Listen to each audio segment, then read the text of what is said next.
ನಮಸ್ತೆ. ಸರೋಜಾ ಶ್ರೀ ಶಿವಶಕ್ತಿ ಯೋಗ ಕೇಂದ್ರ, ಅತ್ತಿಗುಪ್ಪೆ, ಬೆಂಗಳೂರು.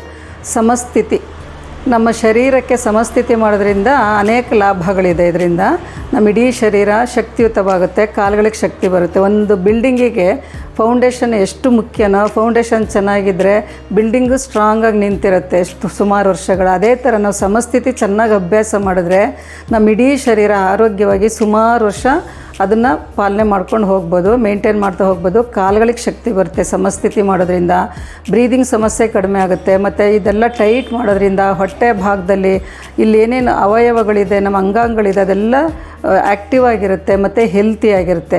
ವಿತೌಟ್ ಬ್ರಿಕ್ಕಲ್ಲಿ ಮಾಡಿರೋದನ್ನು ಮುಂಚೆ ನೋಡಿದ್ದೀರ ಅಂದರೆ ಪಾದದ ಬೆರಳೆಲ್ಲ ನೋಡಿ ಈ ಥರ ಸ್ಪ್ರೆಡ್ ಮಾಡಿರಬೇಕು.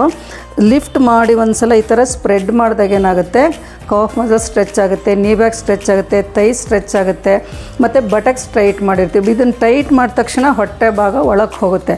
ಈ ಥರ ಸ್ಯಾಗ್ ಆಗೋದಿಲ್ಲ. ನಿಮಗೆ ಸಮಸ್ಥಿತಿನಲ್ಲಿ ಈ ಥರ ನಿಂತ್ಕೊಂಡು ಅಡುಗೆ ಮನೆಯಲ್ಲೂ ಬೇಕಾದರೂ ಈ ಥರ ಮಾಡ್ಬೋದು ಅಂತ ಮುಂಚೆ ಹೇಳಿದ್ದೀನಿ. ಸಾಮಾನ್ಯ ಏನಾದರೂ ಕ್ಲೀನ್ ಮಾಡಬೇಕಾದ್ರೂ ಈ ಥರ ನಿಂತ್ಕೊಳ್ಳಿ, ಯಾರಿಗೂ ಗೊತ್ತಾಗಲ್ಲ ಅಂತಲೇ ಹೇಳಿದ್ದೀನಿ. ಈ ಥರ ಮಾಡಿದಾಗ ಏನಾಗುತ್ತೆ, ಸ್ಟರ್ನಮ್ ಲಿಫ್ಟ್ ಆಗುತ್ತೆ ನೋಡಿ. ಈ ಕೈ ಚೆನ್ನಾಗಿ ಸ್ಟ್ರೆಚ್ ಮಾಡ್ತಾಯಿದ್ದೀನಿ, ಅಂದರೆ ಫ್ರೀ ಬಿಟ್ಟಿರ್ತೀನಿ ಅಷ್ಟೇ, ತುಂಬ ಓವರಾಗಿ ಸ್ಟ್ರೆಚ್ ಮಾಡಲ್ಲ. ಚೆನ್ನಾಗಿ ಡೀಪ್ ಇನ್ಹೇಲ್ ಎಕ್ಸೇಲ್ ಮಾಡಬೇಕು, ಇಲ್ಲಿ ಟೈಟ್ ಮಾಡಬಾರ್ದು. ಈಗ ಇದನ್ನೇ ವಿತ್ ಬ್ರಿಕ್ಕಲ್ಲಿ ಮಾಡೋದ್ರಿಂದ ಏನೇನು ಬೆನಿಫಿಟ್ ನೋಡೋಣ. ನೋಡಿ ಈ ಥರ ಇಟ್ಕೊಂಡಿದ್ದೀನಿ. ಇದನ್ನು ತೈಸಿಂದ ಚೆನ್ನಾಗಿ ಒತ್ತಬೇಕು. ಬ್ರಿಕ್ಕನ್ನು ಒತ್ತಿದಾಗ ನೋಡಿ ಆಟೋಮೆಟಿಕ್ಕಾಗಿ ಹೊಟ್ಟೆ ಭಾಗ ಒಳಗೆ ಹೋಗುತ್ತೆ. ನೀವೇನು ಮಾಡಬೇಕಾಗಿಲ್ಲ, ಸುಮ್ಮನೆ ಇದನ್ನು ಪ್ರೆಸ್ ಮಾಡಿದ್ರೆ ಸಾಕು, ಸ್ಟರ್ನಮ್ ಭಾಗ ಲಿಫ್ಟ್ ಆಗುತ್ತೆ. ಇದು ಮಾಡೋದ್ರಿಂದ ಯೂರಿನರಿ ಪ್ರಾಬ್ಲಮ್ ಇರುತ್ತಲ್ಲ, ಒಂದು ಸರ್ಟನ್ ಏಜ್ ಆದಮೇಲೆ, ಒಂದು 40-45 ವರ್ಷ ಆದಮೇಲೆ ಮಹಿಳೆಯರಿಗೆ ಏಜ್ ಆಗ್ತಾ ಯೂರಿನರಿ ಪ್ರಾಬ್ಲಮ್ ಜಾಸ್ತಿ ಇರುತ್ತೆ. ಮತ್ತು ಕಂಟ್ರೋಲ್ ಇರಲ್ಲ ಅವ್ರಿಗೆ. ಮತ್ತು ಬಾತ್ರೂಮ್ ಬೇಗ ವಾಶ್ರೂಮ್ ಹುಡುಕಬೇಕು ಅಂತ ಅನ್ನಿಸ್ತಿರುತ್ತೆ. ಏನೇನೋ ನಾನಾ ಥರದ ಯೋಚನೆಗಳಿರುತ್ತೆ ಅವ್ರಿಗೆ, ಆದರೆ ಹೇಳ್ಕೊಳಕ್ಕಾಗಲ್ಲ. ಎಲ್ಲರ ಹತ್ರನೂ ತುಂಬ ಸಮಸ್ಯೆನಲ್ಲಿರ್ತಾರೆ. ಇದನ್ನು ಅಭ್ಯಾಸ ಮಾಡಿ. ವಿತ್ ಬ್ರಿಕ್ಕಲ್ಲೇ ಅಂತಲ್ಲ, ವಿತೌಟ್ ಬ್ರಿಕ್ಕಲ್ಲೂ ಮಾಡಿ. ಈ ವಿತ್ ಬ್ರಿಕ್ಕಲ್ಲಿ ಮಾಡಿದ್ರೆ ನಿಮಗೆ ಜಾಸ್ತಿ ಲಾಭ ಸಿಗುತ್ತೆ. ಇದರಲ್ಲಿ PCOD ಪ್ರಾಬ್ಲಮ್ ಇದ್ದರೆ ಕಡಿಮೆ ಆಗುತ್ತೆ, ಯೂರಿನರಿ ಪ್ರಾಬ್ಲಮ್ ಕಡಿಮೆ ಆಗುತ್ತೆ, ತುಂಬ ಬ್ಲೀಡಿಂಗ್ ಹೋಗ್ತಾಯಿದ್ರೆ ಕಡಿಮೆ ಆಗುತ್ತೆ, ನಾರ್ಮಲಿಗೆ ಬರುತ್ತೆ. ಮತ್ತು ಡೈಜೆಷನ್ ಆಗಲಿಲ್ಲ ಅಂತಂದರೆ ಡೈಜೆಷನ್ ಚೆನ್ನಾಗಾಗುತ್ತೆ.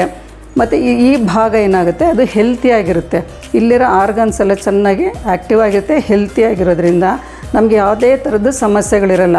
ಚೆನ್ನಾಗಿ ಜೀರ್ಣ ಆಗುತ್ತೆ. ಈ ಪ್ರದೇಶ ನಾವು ಚೆನ್ನಾಗಿಟ್ಕೊಂಡ್ರೆ ಮೈಂಡ್ ರಿಲ್ಯಾಕ್ಸ್ ಆಗಿರುತ್ತೆ. ಇದು ಜಾಸ್ತಿ ಕಸ ಸೇರ್ಕೊಂಡ್ಬಿಟ್ರೆ ಮೈಂಡ್ ರಿಲ್ಯಾಕ್ಸ್ ಆಗೋಲ್ಲ. ಅದರಿಂದ ಸಮಸ್ಥಿತಿ ಚೆನ್ನಾಗಿ ಅಭ್ಯಾಸ ಮಾಡೋಣ. ಎಷ್ಟು ಇದನ್ನು ನಾವು ಒಂದು ಕಂಬನ ಸರಿಯಾಗಿ ಇಟ್ಕೊಂಡಿದ್ರೆ, ಕಾಲು ಕಂಬ ಇದು ಮೇಯ್ನು. ನಾವು ಹುಟ್ಟಿದಾಗ್ಲಿಂದ ಕೊನೆಯ ತನಕ ಇದರಲ್ಲಿ ಓಡಾಡ್ತಾ ಇರ್ತೀವಲ್ಲ, ಇದನ್ನು ಹೆಲ್ತಿಯಾಗಿ ಇಟ್ಕೋಬೇಕು ಯಾವಾಗ್ಲೂ. ವಿತ್ ಬ್ರಿಕ್ಕಲ್ಲ, ವಿತೌಟ್ ಬ್ರಿಕ್ಕಲ್ಲ, ಒಟ್ಟಿನಲ್ಲಿ ಸಮಸ್ಥಿತಿ ಮಾಡ್ಕೊಳ್ಳಿ. ಎಲ್ಲರೂ ಕಾಲುಗಳನ್ನು ಆರೋಗ್ಯವಾಗಿ ಇಟ್ಕೊಳ್ಳಿ. ಕಾಲುಗಳು ಶಕ್ತಿಯುತವಾಗಿದ್ದರೆ ನಮ್ಮ ಇಡೀ ಶರೀರ ಶಕ್ತಿಯುತವಾಗಿರುತ್ತೆ. ಅಂದರೆ ಓಡಾಡಬೇಕು ಅಂದರೆ, ಎಲ್ಲಾದರೂ ಹೋಗಬೇಕು ಅಂದರೆ, ಮಾಡಬೇಕಂದ್ರೆ, ಇಲ್ಲಾಂದರೆ ಬೇರೆಯವ್ರ ಹೆಲ್ಪ್ ತೊಗೋಬೇಕಾಗುತ್ತೆ. ಇವಾಗೆಲ್ಲ ಮಂಡಿ ನೋವುಗಳು ಜಾಸ್ತಿ ಇದೆ. ಸಮಸ್ಥಿತಿ ಮಾಡಿ ಮಂಡಿ ಹಿಂಭಾಗ ಚೆನ್ನಾಗಿ ಓಪನ್ ಆಗೋದ್ರಿಂದ ಬ್ಲಡ್ ಸರ್ಕ್ಯುಲೇಷನ್ ಚೆನ್ನಾಗುತ್ತೆ. ಕಾಫ್ ಮಸಲ್ಸ್ ಸ್ಟ್ರೆಚ್ ಆಗೋದ್ರಿಂದ ಸೆಕೆಂಡ್ ಹಾರ್ಟ್ ಕಾಫ್ ಮಸಲ್ಸ್ ಅದಕ್ಕೂ ಚೆನ್ನಾಗಿ ಬ್ಲಡ್ ಸರ್ಕ್ಯುಲೇಷನ್ ಆಗೋದ್ರಿಂದ ವೆರಿಕೋಸ್ ವೇನ್ಸ್ ಕಡಿಮೆ ಆಗುತ್ತೆ. ಸಮಸ್ಥಿತಿ ಮಾಡೋದ್ರಿಂದ ತುಂಬ ತುಂಬ ತುಂಬ ಲಾಭಗಳಿದೆ. ಇದನ್ನು ಎಲ್ಲ ಆಸನಗಳು ಮಾಡ್ಬೇಕಾದ್ರೆ ನಾನು ಎಕ್ಸ್ಪ್ಲೈನ್ ಮಾಡ್ತಿರ್ತೀನಿ. ಅದು ನೋಡಿ ನಂದು ಯೂಟ್ಯೂಬ್ ಚಾನಲಲ್ಲಿ ಯಾವ ರೀತಿ ಕಾಲುಗಳು ಸ್ಟ್ರೆಚ್ ಮಾಡಬೇಕು, ಯಾವ ರೀತಿ ಇಟ್ಕೋಬೇಕು, ಯಾವ ಥರ ತಿರುಗಿಸ್ಕೋಬೇಕು, ಯಾವ ಥರ ಔಟ್ ಎಡ್ಜಸ್ ಒತ್ತಬೇಕು, ಏನು ಮಾಡಿದ್ರೆ ಅವಾಗ ಕಾಲುಗಳು ನೇರಾಗುತ್ತೆ ಆಸನಗಳು ಮಾಡೋದಂತ ತುಂಬ ವಿವರವಾಗಿ ಹೇಳಿರ್ತೀನಿ. ಆಸನಗಳು ಮಾಡಬೇಕಾದ್ರೆ ಅದನ್ನೆಲ್ಲ ಉಪಯೋಗ ಪಡ್ಕೊಳ್ಳಿ, ಬೇರೆಯವ್ರಿಗೂ ಶೇರ್ ಮಾಡಿ. ಲೇಡೀಸ್ಗಂತೂ ತುಂಬ ಹೆಲ್ಪ್ ಆಗುತ್ತೆ ಸಮಸ್ಥಿತಿ ಮಾಡೋದ್ರಿಂದ.